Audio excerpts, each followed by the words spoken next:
Welcome. In front of me is a Motorola Moto Edge 20 Pro, and today I'll show you a couple of tweaks and tricks you can do on this phone.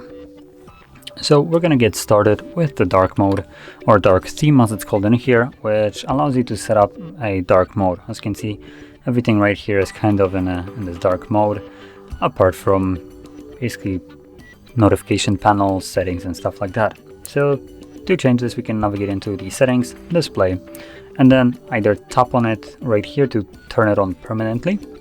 And as you can see, it turns everything black. And I believe this phone does use an AMOLED display or OLED display.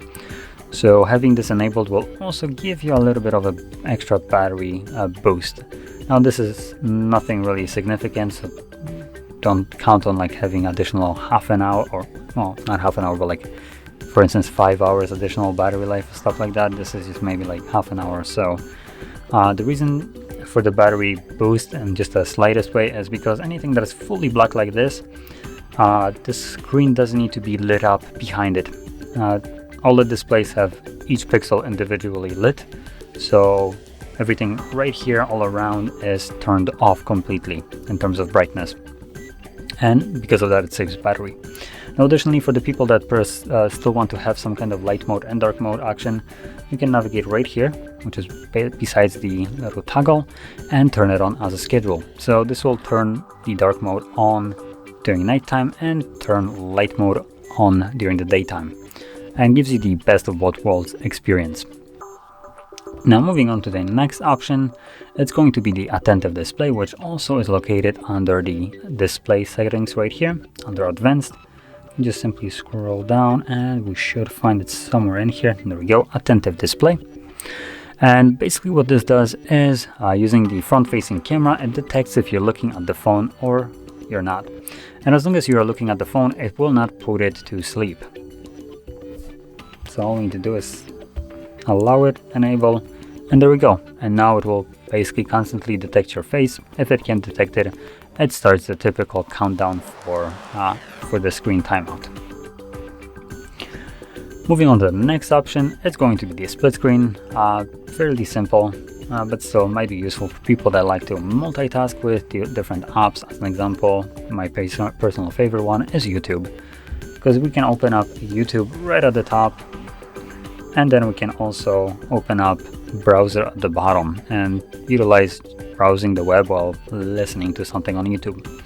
So the way you do it is by going into the recent, and if you want to open up YouTube at the top, which is what I would recommend to do, you want to start off with it. So you want to click on that little icon right there of YouTube and then select split screen. And then it will show you other applications that you can split screen with. If the application isn't visible right here, simply press home and find the app that you want to split screen with.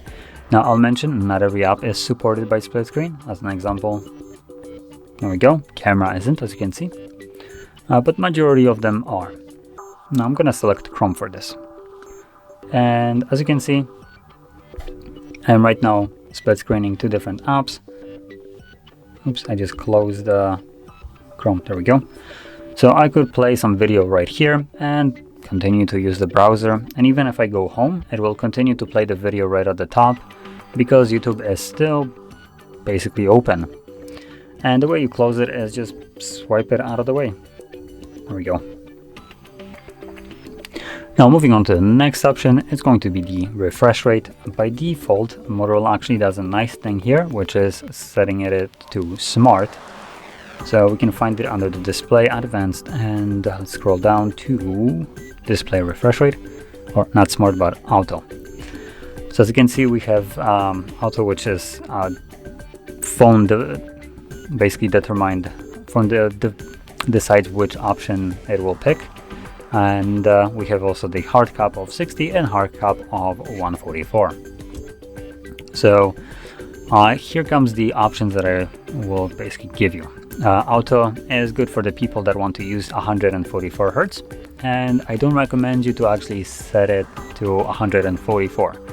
The reason for this is because if you're using content that can be displayed at 144 Hertz, the phone will do it for you. So you don't need to set it up when it's in auto, obviously. But when you're looking at still images, as an example, as I am doing right now at a settings page, and I'm not scrolling up and down on it, the phone will switch automatically to 60, I believe, which will preserve more battery, meaning that it doesn't need to refresh the screen so many times when you're really not doing anything on it and there's nothing really moving on it. So it will give you a little bit of a better battery over the hard cap 144 while still providing you with this option. Now for the people that want to strictly prioritize battery life, drop it down to 60 and you'll get the less smooth animations, like smoothing, scrolling, and the smoothness of it won't be as good. But obviously, if battery is your main concern, that will fulfill that gap right here. I personally do prefer to have it smoother. Just scrolling up and down looks so much better with a higher refresh rate. Now, anyway, moving on to the last option that I wanted to show you, it's going to be the gestures. Now, by default, phone asks you if you want to use gestures or normal navigation throughout the setup process. Though by default, it kind of gives you a quick guide. These are the gestures, here you go, do you want to use them? No, go into the settings. It's kind of like that.